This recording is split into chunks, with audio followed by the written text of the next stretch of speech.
हम लोग घन घनाभ घन और घनाभ के बारे में। जैसे कल मैं बताया था, कुछ कुछ फार्मूला बताया था, आज उससे आधारित प्रश्न। ठीक, अच्छा एक बार और कल का हम लोग रिवाइज करते हैं। सबसे पहले घनाभ, घनाभ की आकृति कैसे होगी देख लो तुम लोग, है ना।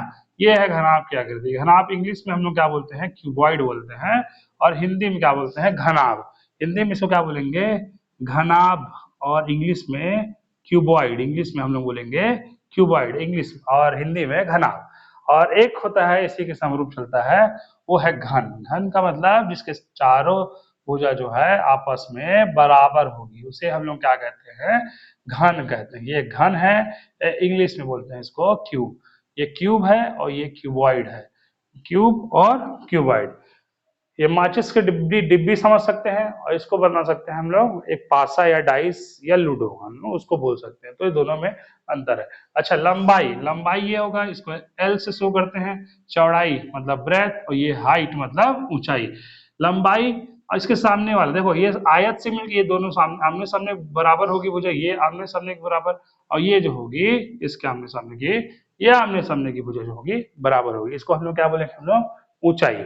अच्छा एक दो तीन, तीन विमाएं हैं, इसको इंग्लिश में बोलते हैं डायमेंशन, तो इसको बोलेंगे 3D, लेंथ ब्रेथ और हाइट। तो 3D हो जाएगा। इसका तीन फार्मूला कल तुम लोगों को बताया था। पहला फार्मूला है घनाभ का संपूर्ण पृष्ठ, घनाभ, घनाभ का संपूर्ण पृष्ठ। संपूर्ण पृष्ठ कब लगाते हैं, संपूर्ण पृष्ठ का क्षेत्रफल। घनाभ के संपूर्ण पृष्ठ का क्षेत्रफल का होता है, मतलब total surface area of cuboid. Total surface area English में बोलते हैं total surface area of cuboid.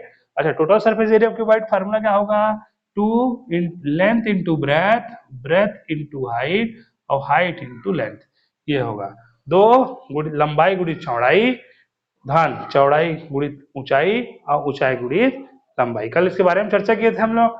अच्छा उसी प्रकार जैसे प्रश्न आ गया है, इसलिए मैं प्रश्न को दोबारा बता रहा हूँ कि प्रश्न एक, ये प्रश्न पूछा गया है कि एक घनाभ की लंबाई 15 मीटर, चौड़ाई 10 मीटर, ऊंचाई जो है 4 मीटर है, तो इसके संपूर्ण पृष्ठ का क्षेत्रफल ज्ञात कीजिए, मतलब टोटल सरफेस एरिया। अच्छा उसके लिए तुम लोगों को ये भी बताया था। अच्छा इसके लिए दूसरा फार्मूला था lateral surface area LSA of cuboid. English में बोलते हैं लेटरल सरफेस या area of four wall, area of four wall, four wall चार दीवार का क्षेत्रफल। हिंदी में चार दीवार का क्षेत्रफल होता है 2 लंबाई धन चौड़ाई गुणित ऊंचाई। ये वाले प्रश्न, ये इसका उपयोग हम लोग रंगाई, रंग रोगन, या इसको हम लोग व्हाइट वॉशिंग कहते हैं। हिंदी हम लोग क्या करते हैं, व्हाइट वॉशिंग इंग्लिश में, रंग रोगन रंगाई पोताई, उसमें संबंधी इसका उपयोग करेंगे, क्योंकि ये चार दीवार में ही रंगाई किया जाता है, 1 2 3 और 4, है ना। अच्छा उसके बाद अभी जैसे प्रश्न है, और एक और इसका फार्मूला था वॉल्यूम ऑफ क्यूबॉइड। इसका मतलब इसका आयतन, किसका, घनाभ का आयतन। घनाभ का आयतन, घनाभ का आयतन क्या होता है, लंबाई गुणित चौड़ाई गुणित ऊंचाई। घनाभ का आयतन लंबाई गुणित चौड़ाई गुणित ऊंचाई, ये है। आयतन का प्रयोग हम लोग कब करेंगे बताया था, जब कभी मात्रा देखना होता है ना। यदि इसमें कितना लीटर पानी आ गया, या टंकी हो गई, या कुछ भी हो गया, तो हम लोग मात्रा मतलब इंग्लिश में कैपेसिटी बोलते हैं, तब मैं आयतन का प्रयोग करूंगा।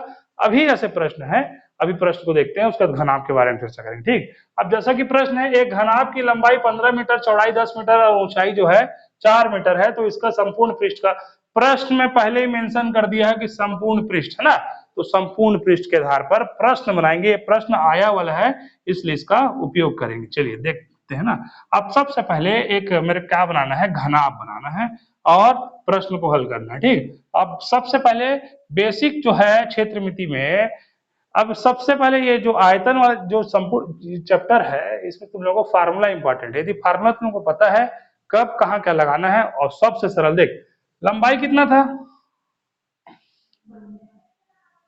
चौड़ाई कितना था, ऊंचाई कितना था, संपूर्ण पृष्ठ का क्षेत्रफल निकालना है। तो घनाभ का संपूर्ण पृष्ठ का क्षेत्रफल, घनाभ का संपूर्ण पृष्ठ क्या होता है सूत्र, 2 लंबाई चौड़ाई ब्रेथ हाइट, हाइट और लेंथ 2। अब ये बताओ लंबाई कितना है, 15 गुणित कितना, 15 गुणित कितना 10, 10 से किसका गुणा कर दूंगा, 4 का गुणा किससे कर दूंगा? हाइट 4 है ना, यहाँ 15, बाद में सेंटीमीटर लगाते रहेंगे बाद में, है ना। अच्छा देखो यहाँ पर कुछ नहीं करना है, 15 धाम कितना, 150, 10 चौक कते 40, 15 चौक कितना, दोनों को ऐड करो, ये 100, ये 100 हो गया ना, ये 100 और 250, 250 और अच्छा क्षेत्रफल निकाल रहे हैं, सब में मीटर है तो यहाँ पर भी मीटर का प्रयोग कर लो, यहाँ मीटर, यहाँ मीटर, यहाँ पर मीटर और मीटर स्क्वायर कर देना, क्योंकि यहाँ मीटर है, यहाँ मीटर है, यहाँ मीटर आएगा, यहाँ मीटर, यहाँ पर वर्ग कर दो, यहाँ पर भी वर्ग, यहाँ पर भी वर्ग, अब यहाँ वर्ग वर्ग 25 दूनी कितना, 25 दूनी 50, 500 मीटर स्क्वायर। ऑप्शन में हम लोग के पास है क्या? ऑप्शन में 500 मीटर है नहीं, है ना। अब वो तो पहले ही आंसर आ गया था, तो इनमें से आंसर क्या आएगा, इनमें से कोई नहीं, ये संपूर्ण पृष्ठ का क्षेत्रफल। तो ये ऐसा हम लोग प्रश्न देखेंगे, हम लोग घनाभ का संपूर्ण पृष्ठ का है 2 गुणित लंबाई चौड़ाई, ये सूत्र में रखना है और आंसर पाना है। आगे पास ऐसे ही बनेगा, ठीक। किसी घन की भुजा को 10% बढ़ा दिया जाए और इसके आयतन में कितना प्रतिशत की वृद्धि होगी? क्या होगी? वृद्धि। मतलब सबसे पहले तो ध्यान रखना है कि ये आयतन है, ये आयतन निकालना है, ठीक। और दूसरा ध्यान रखना है कि वर्ग है कि घन है।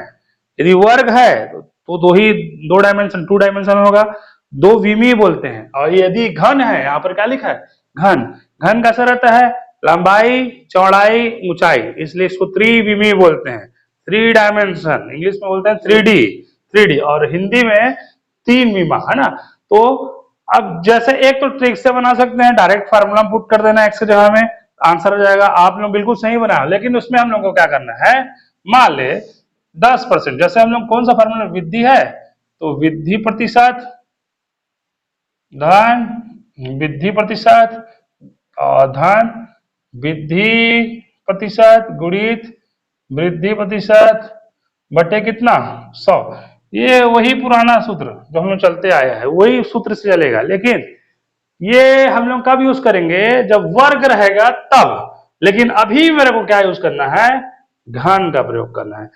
इसका भी प्रयोग करूंगा, उसके बाद जो आंसर आएगा उसके बाद देखो कैसे यूज करते हैं। देखो सबसे पहले x का मान हमारे 10 है, 10% वृद्धि हो रहा है तो प्लस 10%, यहाँ भी प्लस 10%, प्लस प्लस प्लस 10 गुणित 10 बटे कितना, 100, ये दोनों कैंसल, शून्य कैंसल, यहाँ 10 और 10 कितना हो गया, 20%, 20 और 1 कितना परसेंट, 21%, ये हो गया हम लोग का 21%। फिर से इसमें क्या है, ये त्रिविमीय है ना, 3 डायमेंशन, इसलिए मैं लंबाई चौड़ाई का तो आ गया, ऊंचाई का फिर से, ऊंचाई भी 10 होगा, यहाँ 10, यहाँ पर धन, यहाँ पर 21 गुणित 10 बटे कितना, 100, ये शून्य कैंसल, ये दोनों को आपस में जोड़ दो कितना, 20 और 21 और 10 कितना, 31, दोनों को जोड़ देंगे 31%। धन यहाँ पर क्या बचा, 21 बटे कितना बचा, इसको दोनों भाग कर दो, 31%, ये दोनों भाग करेंगे कितना होगा, 2 दशमलव कितना, 1। अब इन दोनों को आपस में जोड़ना है, जोड़ने का मतलब 31.0, 1.3 मतलब कितना, 33.1%। हम लोग का आंसर कितना आएगा, 33.1, ये है एक्चुअल आंसर। तो लेकिन इसमें क्या होता है, एग्जामिनर क्या करेगा व्यापम, वो जानबूझ के ऐसा प्रश्न देता है, घन दे दिया, घन और वर्ग देगा, यदि वर्ग का प्रयोग किया यहाँ पर और यहाँ पर क्षेत्रफल का प्रयोग किया तो आंसर आप लोगों का यहाँ तक ही, यही आंसर है। 20 और 1 कितना होगा, 21। प्रश्न का ना वर्ड को पकड़ते हैं हम लोग, 20 और 1 कितना हो, 21, यही आंसर आ जाएगा। और ऑप्शन में कंफर्म ये वाले आंसर में 21% जरूर देगा। जो नए सीख रहे हैं, जो नया सीख के गया है, वो कन्फर्म 21% मारेंगे, कहे कि एक क्वेश्चन तो बन गए, लेकिन वो क्या पूछ रहा है, घन पूछ रहा है। घन कैसा रहता है, 3D रहता है, इसलिए तुम लोगों को बताया कि वृद्धि कभी वृद्धि होगा, कभी कमी होगा। तो अभी वृद्धि वाला है, तो प्लस माइनस, वृद्धि हो रहा है माने प्लस। अच्छा पहले 2 का निकला, जैसे निकालते हैं हम लोग 10-20%, ये दोनों कैंसिल कर दिया, 1%, 20 और 1 कितना होगा 21, 21 को 10 का फिर से निकालूंगा, यहाँ प्लस हो रहा है, वृद्धि हो रहा है, अभी वृद्धि हो रहा है, अब प्लस प्लस प्लस 20 और गुणित 21, यहाँ शून्य कैंसर, यहीं से भाग करते 2.1 आया था, तो 31 में कितना भाग को करता, जोड़ना है इसको, कितना 2.1 को, तो मेरा आंसर आता है 33.1। सिंपल क्वेश्चन है, आराम से बनने वाला क्वेश्चन है, बहुत बार फंसाने वाला क्वेश्चन है, ठीक। अच्छा, इसी के बदला में क्या करता प्रश्न को, प्रश्न करता क्या करेगा, यहाँ क्या लिख देगा, गोला लिख देगा, क्या लिखेगा, गोला। अब मैं क्या करूंगा, तो तुमको गोला लिख दूंगा। अभी देख घन था, अब मैं क्या करूंगा, इसमें गोला लिखूंगा, कैसे, प्रश्न को मिटा देता हूं यहाँ पर घन के बदला में, अब घन के बदला में सिर्फ लिख दूंगा गोला, लिख देता हूं,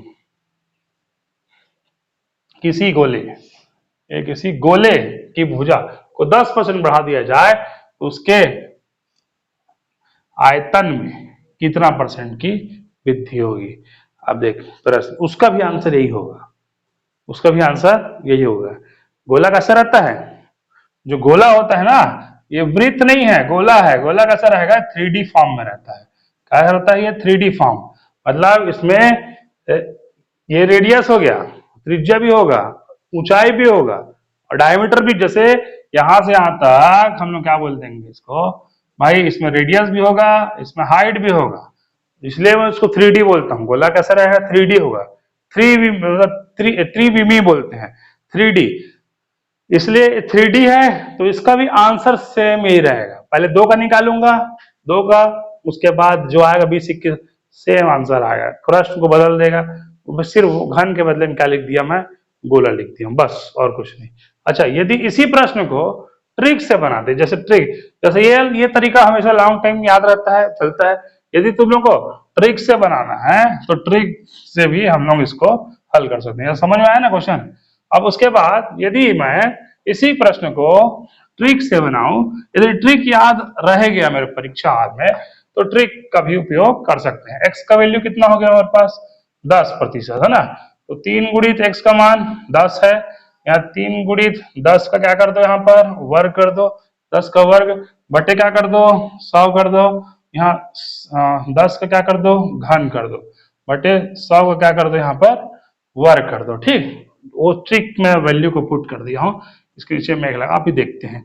एक काम करते हैं, इन दोनों गुणा करो, 30, यहाँ 3 गुणित, यहाँ पर 100 है, यहाँ 100 आ जाएगा, है ना, 10 का वर्ग 100 बटे कितना 100, यहाँ पर 10, 1 2 3 जीरो, यहाँ पर कितना जीरो आ जाएगा, 1 2 3 और 4, तो 1 2 1 2 कैंसिल हो गया, दोनों कैंसिल हो गया, यहाँ 1 2 1 2 कैंसिल हो गया, यहाँ पर 30 30 धन 3 30 धन 3, अब यहाँ पर क्या आएगा, 1 शून्य से 1 शून्य क्या कर दिए, कैंसिल, यहाँ पर बचा क्या, 1 बटे कितना 10, 1 बटे 10 को कैसे लिख सकते हैं, 0 पॉइंट क्या लिख सकते हैं हम लोग, मतलब क्या शून्य है, एक ना, एक तो दशमलव नंबर 1 लिखूंगा, 1 के बाद दशमलव लगा दूंगा, 1 के बाद दशमलव, तो यहाँ पर 0 पॉइंट क्या लिखूंगा, 0.1, अब यहाँ लिख दे 0.1, 33 30 धन 3 कितना, 33 धन 0.1, अब तुम लोग को जोड़ना है, 33.0 0.1 1.33, आंसर कितना आया, 33.1, और क्या प्रतिशत, और वृद्धि हो रहा है तो क्या होगा, प्लस, यदि माइनस का साइन आता तो यहाँ पर कमी होता, वो प्रश्न में पूछता है कि वृद्धि की कमी, तो इसका आंसर, ठीक, ट्रिक भी है और ये भी है। चल ठीक, उसके बाद दूसरा प्रश्न, कि 2 बेलन के आयतनों में 3:4 का अनुपात है एवं इसकी ऊंचाई 1:3 का अनुपात है, तो इनकी आधार की त्रिज्या का क्या अनुपात होगा, मतलब सीधा सीधा क्या बोल रहे हैं, त्रिज्या, त्रिज्या मतलब रेडियस निकालना है। 2 तो पहले तुम लोग फार्मूला लिख लो जी, बेलन 1 बेलन 2, बेलन का है पाई आर स्क्वायर एच 1 यहाँ पर पाई आर 2 स्क्वायर एच 2, ठीक। अब तुम लोगों को ये पता चल गया है कि बेलन का आयतन मतलब V1 और V2, V1 का वैल्यू आ गया हमारे पास 3, यहाँ पर कितना आ गया 4, एक का 3 है, दूसरे का कितना है 4। अच्छा, ऊंचाई दे दिया है, ऊंचाई मतलब H1 H2, H1 का वैल्यू 1, इसका 3, मतलब मेरे को क्या निकालना है, R1 R2, यही चीज को मेरे को निकालना है। R1 नहीं पता है और R2 नहीं पता। ठीक, देख सिंपल प्रश्न है, कोई फर्क नहीं पड़ता, एकदम आराम से। त्रिज्या आयतन कितना है, यहाँ 3, यहाँ 4, पाई से पाई कैंसिल कर दो, R1 square R2 square into into H1, बताओ H1 का वैल्यू कितना है, 1 अनुपात कितना 3। अब एक काम करना है, ये दोनों गुणा कर, एक काम करो 3 को इधर तिर्यक गुणा कर दो, 3 गुणित 3, 3 गुणित 3, और 1 का गुणे से कर दो, 4 गुणित कितना 1, R1 का वर्ग R2 का वर्ग, दोनों वर्ग वर्ग है, 3 तिया कितना होगा, देखो पहले सूत्र में रखा, क्या सूत्र था, आयतन बेलन का पहला आयतन पहले pi R square H, pi R square H, पहले बेलन का 1 1, दूसरे बेलन का 2 2, ठीक, त्रिज्या 2 त्रिज्या। अब त्रिज्या नहीं पता, त्रिज्या की जगह में R1 R2 लिखा हूं और हाइट की जगह में लिखा हूं, अब दोनों वर्ग, तीतिया कितना 4 एकम 4, R1 upon R2, R1 upon R2 के ऊपर में क्या लगा दूंगा वर्ग, वर्ग घटाऊंगा क्या लग जाएगा वर्गमूल 9/4, R1 बटे R2, ये होगा 3/2, 3/2। उसके बाद R1 बटे R2, मतलब R1 और R2 का वैल्यू आएगा 3:2, 3/2, तो अनुपात कितना हो जाएगा 3:2। कैसे आंसर नहीं आया, क्या गड़बड़, ठीक आसान। यदि दो बेलन के आधार की त्रिज्या, दो बेलन है मतलब एक और दो बेलन के आधार की त्रिज्या एक का एक है, एक का दो है, दो बेलन है, दोनों के आधार त्रिज्या अलग अलग है, ठीक, उसके आयतन मतलब V1 अपॉन V2 इसका है 3/2, ठीक, और उनके ऊंचाई क्या निकालना है H1 H2, यही हमको फाइंड करना है। तो फार्मूला V1 अपॉन V2, बेलन का आयतन सूत्र होता है पाई आर स्क्वायर एच, यहाँ 1 1, यहाँ पाई आर स्क्वायर और एच यहाँ 2 2, क्या कॉमन है पाई से पाई, जो कॉमन दिखता है कैंसल पहली। अच्छा आयतन कितना दिया है, 1 का 3, 1 के कतेक 1 के 2 ना, 3 और 2, अच्छा त्रिज्या 1 का 1 है, 1 का वर्ग कर दो, और दूसरा 2 है, 2 का क्या कर दो वर्ग कर दो, और ऊंचाई हम लोग की जगह में H1 और H2। अब एक स्टेप और बढ़ा देते हैं, 3/2, 1 एकम 1 गुणित H1, यहाँ 2 दूनी कितना 4, यहाँ पर H2, इससे गुणा कर दो, इसका इससे गुणा कर दो, H1 H2 को रहन दो वहीं पर, 4 तिया कितना 4 तिया 12, 2 एकम 2, H1 अपॉन H2, 2 एकम 2 छक्के 12, तो H1 और H2 का मान कितना आ जाएगा, H1 H2 तो 6:1, तो आंसर आएगा 6:1, और कंफर्म ऑप्शन में 1:6 भी होगा, तो हमेशा पहले वाले को पहले लिखना, बाद वाले को बाद में 6:1। इस तरह से क्वेश्चन को लोग बना सकते हैं। यदि दो बेलनों के आधार की त्रिज्या दिया है तो संभवतः ये R1 होगा और ये क्या होगा R2, ये आयतन दिया है मतलब ये V1 होगा और ये हमारा V2 होगा।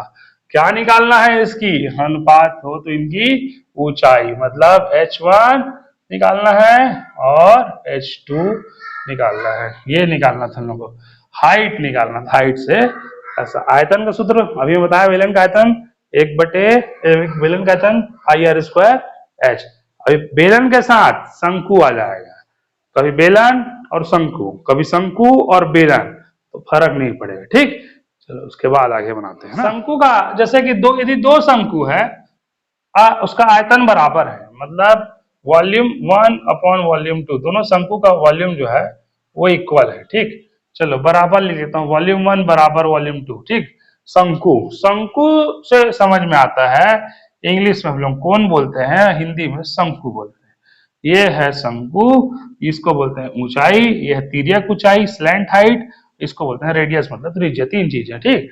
अच्छा शंकु का ऊंचाई पहले दिया है H1 अपॉन H1 बराबर H2, ये है 9 और 1 है ना, और क्या निकालना है त्रिज्या निकालना है, ये दोनों की त्रिज्या नहीं पता, दो ठो शंकु है ना, दो ठो। अब शंकु का आयतन का सूत्र होता है V1/V2, 1/3 पाई आर स्क्वायर एच। यहाँ 1 कर दो, यहाँ 1 कर दो, यहाँ 1/3 पाई आर स्क्वायर एच, यहाँ 2 कर दो। 1/3 1/3 कैंसल, पाई पाई कैंसल, दोनों में जो जो कॉमन है सीधा सीधा क्या कर देना है, कैंसल। हल नहीं करना है, कैंसल। अब तुम लोग को ये भी पता है V1 V2 इक्वल है, चलो ठीक है, 1 बटे यहाँ V2 1 मान लूंगा। यहाँ त्रिज्या 1 नहीं पता है,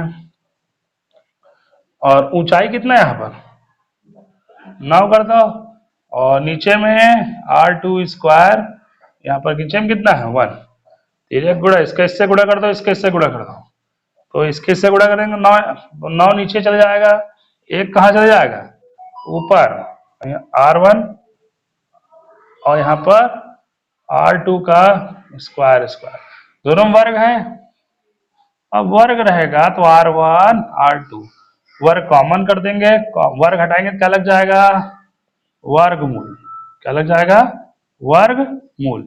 एक इसका वर्गमूल होगा 1/3, तो R1/R2, R1/R2 का वैल्यू कितना होगा, मतलब 1 का होगा 1, 1 का होगा 3, यही मेरा फाइनल आंसर होगा। 1 का आ जाएगा यहाँ पर 1 आएगा, यहाँ पर 3 आएगा। तो हम लोग जैसे हम लोग बेलन में किया, 2 बेलन 2 शंकु है, तो शंकु शंकु वाले प्रश्न को भी कभी त्रिज्या पूछेगा, कभी आयतन पूछेगा, कभी ऊंचाई पूछेगा, तो इस तरह से हम लोग उसको हल कर सकते हैं।